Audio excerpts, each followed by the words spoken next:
बिस्मिल्लाहिर्रहमानिर्रहीम, अस्सलाम वालेकुम। मैं शाहिद सकलैन हूँ। आप मुझे मेरे यूट्यूब चैनल फेसबुक पेज पे देख रहे हैं। आज 29 अगस्त है, जुम्मतुल मुबारक का दिन है। बहुत ही अफसोसनाक ख़बर रावलपिंडी से आपके साथ शेयर करनी है। ये मेरे सामने आई है, मैंने कहा इसको आपके साथ शेयर भी कर दूँ और दूसरा जो है इसके ऊपर थोड़ी सी बात भी कर लें। आपको पता है एक तरफ पूरे मुल्क में अल्लाह पाक रहम करे, सैलाब जो है वो एक मुसीबत और एक आफत की सूरत में जो है वो पूरे मुल्क में फैला हुआ है, आया हुआ है और कई लाखों की तादाद में लोग बेचारे घर हो गए हैं। अमवात भी पंजाब में मैं आज देख रहा था 20 से ज़्यादा हो गई हैं। 1400 से ज़ायद जो देहात हैं वो ज़ेर-ए-आब हैं और ये सैलाब जो है वो बढ़ता जा रहा है, कम नहीं हो रहा। पंजाब से गुज़रता हुआ अब ये सिंध की तरफ रवां दवाएँ और वहाँ पे भी अल्लाह पाक अपना रहम व करम करे। 2010 और फिर उसके बाद जो आने वाले सैलाब हैं उस तरह की कोई सूरत हाल होती हुई नज़र आ रही है। लेकिन हम लोगों के जो आमाल हैं वो बिल्कुल भी नहीं सुधर रहे। बहुत ही अफसोसनाक वाक़या पेश आया है रावलपिंडी में। एक 7 साल की बच्ची जिसकी जो है वो मौत वाक़या हुई, उसकी तदफ़ीन की गई। जब उसकी तदफ़ीन की गई तो दूसरे रोज़ मंगल वाले दिन उसकी डेथ हुई। अलीना नामी ये बच्ची है और उसके दूसरे रोज़ जो है जैसे घर वाले सुबह जाते हैं फ़ाते के लिए, पहले उसके रिश्तेदार गए, फिर उसके वालिद साहब जब गए फ़ाते के लिए तो जब वालिद गए तो उसने देखा कि कब्र जो है वो ठीक नहीं है। उनको शक गुज़रने के बाद उन्होंने पुलिस को कॉल की, पुलिस आई, फिर उसके बाद जो है उन्होंने कब्र कुशाई के लिए एप्लीकेशन दी और ये सारी सूरत हाल हुई। जब कब्र खोली गई तो वहाँ क्या मंज़र था और आज इसकी कब्र कुशाई हुई है। ये सारी सूरत हाल है क्या, आज की इस वीडियो में ज़रा इसके ऊपर बात करेंगे। अक्सर व बेशतर आपको सुनने को मिलता है कि खुदा न खास्ता किसी मैयत को दफना दिया जाता है, चाहे वो किसी औरत की मैयत हो, किसी बच्ची की मैयत हो, तो फिर उसके बाद कुछ ऐसी सूरत हाल होती है। कफ़न जो है बच्ची का वो साथ वाले एक प्लाट से जो है वो मिला और बाकी आज जब कब्र कुशाई हुई तो डॉक्टर्स ने क्या देखा और क्या कुछ है, आज की इस वीडियो में ज़रा इसके ऊपर बात करेंगे। बहरहाल जी, तफसील कुछ यूँ है, ये मलिक कॉलोनी है गिरजा रोड के ऊपर और यहाँ पे जो है ये वाक़या पेश आया है। बच्ची के जो वालिद हैं ज़फ़र इकबाल, ये रंगसाज का काम करते हैं, जो रंग करने वाले हैं। ये बताते हैं कि मेरी जो बच्ची है 7 साल की, उसका जो है बिल्कुल ठीक ठाक थी। मैंने उसकी तस्वीर लगाई है थंबनेल के ऊपर और बहुत प्यारी, बहुत खूबसूरत सी बच्ची। ये जो है इसको जैसे होता है ना कि फूड पॉइजनिंग समझ लें या पेट ख़राब होना समझ लें, ये हुआ डायरिया टाइप का। अच्छा, बच्ची जो है उसको वोमिट्स वगैरह हुई और वोमिट्स होने के बाद घर वाले ये बता रहे हैं कि मतलब एक दिन 4-5 घंटे वो तो कह रहे हैं, लेकिन एक दिन समझ लें, एक दिन में वो कहते हैं कि बच्ची जो है उसकी हालत बुरी हुई और इस बच्ची बेचारी का मंगल वाले दिन जो है इंतकाल हो गया और इसको उसके बाद जो है वो दफना दिया गया। ये कहते हैं कि मैं गिरजा चौकी के इलाके गली नंबर 19 का रिहायशी हूँ। 26 अगस्त को मेरी बेटी फौत हुई और इसको खान कॉलोनी वाले कब्रिस्तान में हम लोगों ने दफन किया। अब दूसरे दिन जब वो कहते हैं कि जी हम गए दुआ के लिए तो फातिहा के लिए कब्रिस्तान गए तो बेटी की जो कब्र थी वो खुदी हुई महसूस हुई और कफन जो है वो मुल्हिका हवेली में मौजूद था। उसके बाद वो कहते हैं कि जी ये सारा मामला हुआ तो घर पे जो उन्होंने वहीं खड़े होकर जो है वो दूसरे रिश्तेदारों को कॉल की और फिर उसके बाद जब रिश्तेदार आए तो उन्होंने मशवरा किया कि पुलिस को इतला देना ज़रूरी है। वर्षा ने 15 पर कॉल की और थाना धमियाल की जो पुलिस है वो वहाँ पर पहुँची। उन्होंने सारी सूरत हाल देखी, वालिदैन के बयानात लिए और उसके बाद उन्होंने यही जो है फ़ैसला किया कि क्योंकि बच्ची को दफना दिया गया है तो अब इसकी कब्र कुशाई या मज़ीद मामले के लिए अदालत से रजू करना ज़रूरी है।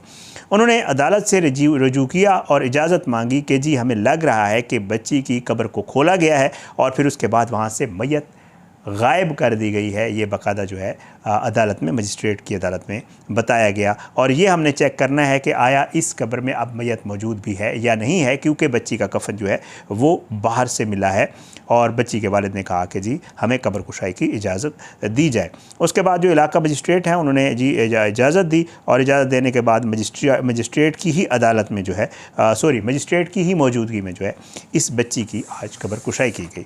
जब इस कब्र कुशाई का जो है की गई तो इसमें जो कुछ सामने आया मैं जो है वो आपके सामने रख देता हूँ। अब जब इनकी कब्र, बच्ची की कब्र कुशाई की गई तो पता ये चला कि जी बच्ची जो है उसकी मैयत कब्र में मौजूद है, लेकिन वो जो मैयत है वो जैसे दफनाई गई थी वैसी बिल्कुल भी नहीं है। कब्र कुशाई में ये भी पता चला कि दरअसल बच्ची की कब्र को खोदा गया है या खोला गया है और साथ में वो कहते हैं कि जी मैयत अपनी जगह से भी हिली हुई है। इस तरह कफ़न जो था, आपको पता है मैयत को कफ़न में दफनाया जाता है, तो कफ़न में से सिर्फ़ सर वाला हिस्सा मौजूद है और बाकी कफ़न जो है वो मौजूद ही नहीं है। तो जो बाहर कफ़न मिला था साथ वाली हवेली से, एक्चुअली वो बच्ची का ही कफ़न था। अब उसके बाद जो है वो कहते हैं कि जी ये तस्दीक हो गई है बाकायदा तौर पे कि ना सिर्फ कब्र को खोला गया है बल्कि मैयत से भी छेड़छाड़ की गई है और जो मैयत के निचले धड़ का कफ़न है उसका भी हिस्सा मौजूद नहीं है। डॉक्टर्स का बोर्ड आया, डॉक्टर्स के बोर्ड ने वहीं पे जी कब्र कुशाई के बाद बच्ची का जो है वो मेडिकल किया और मेडिकल करने के बाद सैंपल्स लिए, नमूने लिए और उसके बाद दोबारा बच्ची को दफना दिया गया। ये सैंपल्स और नमूने जो है मुख्तलिफ़ टेस्ट्स के लिए भेज दिए गए हैं, फोरेंसिक के लिए और टेस्ट के लिए, कि कहीं खुदा न खास्ता बच्ची के साथ, बच्ची की इस मैयत के साथ कुछ ज़्यादा तो नहीं हुआ है। बहरहाल ये इंशाअल्लाह पता चल जाएगा कि जी असल मामला है क्या और किसने ये किया है। शक ये भी ज़ाहिर किया जा रहा है कि खुदा न खास्ता कहीं ऐसा तो नहीं है कि जिसने ये कब्र खोदी उसने बच्ची की बॉडी यहाँ से निकाली, साथ कहीं ले गया हवेली वगैरह में, जो जिस एक एरिया है जिसके आसपास दीवार दी हुई है, वहाँ से वो कफ़न जो है वो बाहर से नज़र आया उनको। उन्होंने आसपास पहले चेक किया क्योंकि उनको जब लगा कि कब्र खुली हुई है तो कहते हैं हमने आसपास नज़र मारी कि कहीं ऐसा तो नहीं है कि बॉडी किसी ने यहाँ से निकाल के आसपास फेंकी हो, तो हमें बॉडी वहाँ से नहीं मिली, बट सिर्फ कफ़न नज़र आया। तो वो कहते हैं कि ये भी पॉसिबिलिटी है कि खुदा न खास्ता किसी ने बच्ची की बॉडी निकाली हो वहाँ से, साथ कहीं ले गया हो और फिर उसके बाद वापस यहाँ दफना के कब्र बंद की हो और उसके बाद जो है ये सारा मामला पेश आया। अब पुलिस इसके ऊपर इन्वेस्टिगेट कर रही है, पुलिस फोरेंसिक वगैरह करवा रही है, फिंगरप्रिंट्स वगैरह वो सारी चीज़ें ज़ाहिर है पुलिस ने आज ले ली हैं और चेक किया जा रहा है कि दरअसल इस बच्ची के साथ वाक़या क्या पेश आया। मैं जब ये ख़बर मैंने देखी, कल की ये ख़बर है, फिर उसके बाद इसके ऊपर डेवलपमेंट्स आई, मैंने कहा इसकी ज़रा तफसील आ जाए तो फिर आपके साथ शेयर करूँगा। अब इसकी इंशाल्लाह रिपोर्ट वगैरह भी जब भी आएगी आपके साथ शेयर करूँगा। तो आपको याद होगा कराची में जो है एक शख्स गिरफ़्तार हुआ था और मुख्तलिफ़ इलाक़ों से ऐसी हमें ख़बरें भी सुनने को मिलती हैं कि खुदा न खास्ता ऐसे होता है कि जी ऐसे कुछ लोग होते हैं जो इस तलाश में होते हैं कि कहीं कोई मैयत दफनाई जाए और अगर वो लड़की की हो, औरत की हो, तो इस तरह के वाक़यात जो है मैं बड़े ढके छुपे अल्फाज में कोशिश करता हूँ, बात करता होता हूँ। मेरी बहुत तकरीबन वीडियोज़ जो है ज़्यादातर फैमिलीज़ और बच्चे देखते हैं। तो बहरहाल इस तरह के वाक़यात पेश आ चुके हैं पहले भी कि खुदा न खास्ता मैयत के साथ ज़्यादती या जो है उसकी बॉडी की वो करना, इस तरह की चीज़ें जो है वो कराची में भी एक शख्स पकड़ा गया था, मुझे याद है एक स्टोरी आई थी। इस तरह के वाक़यात हुए हैं। आज इस वाक़े ने इस्लामाबाद और रावलपिंडी में जो है वो काफ़ी खौफ व हिरास पैदा किया है। लोग परेशान हैं कि अल्लाह माफ़ करे मुआशरे में ज़िंदा तो महफूज हैं ही नहीं बच्चियाँ जो हैं, अब ये भी होने लग गया है कि उनकी कब्रें भी जो है उनकी भी बेहुरमती की जा रही है या खुदा न खास्ता बॉडी की भी बेहुरमती की जा रही है जो मौत के बाद। तो देखते हैं इंशाल्लाह इसके ऊपर जो भी तफसील आएगी। अभी तक ये ज़ाहिर है महज़ कब्र खुदी हुई है, कफ़न भी नहीं है, मैयत भी अपनी जगह से हिली हुई है, तो शुबा है कि मुबय्यना तौर पर ये सब कुछ हो सकता है, लेकिन इसकी कन्फर्मेशन या इसकी हकीकत की जो असल हक़ाइक़ हैं वो रिपोर्ट के बाद ही सामने आएंगे। फोरेंसिक होगा तो सारी चीज़ें होंगी, जब भी आएगी इंशाल्लाह मैं आपके साथ ज़रूर शेयर करूँगा। अपना ख्याल रखें, एहतियात करें, सबके लिए दुआ करें। अल्लाह हम सबको हिदायत दे। अल्लाह हम ये जितने भी हमारे आसपास मुसीबतें, अज़ाब हम पे आए हुए हैं, कहीं ना कहीं हम सब का इसमें हाथ है। हमारे अमाल इस तरह के हैं कि ये मामलात होते हैं।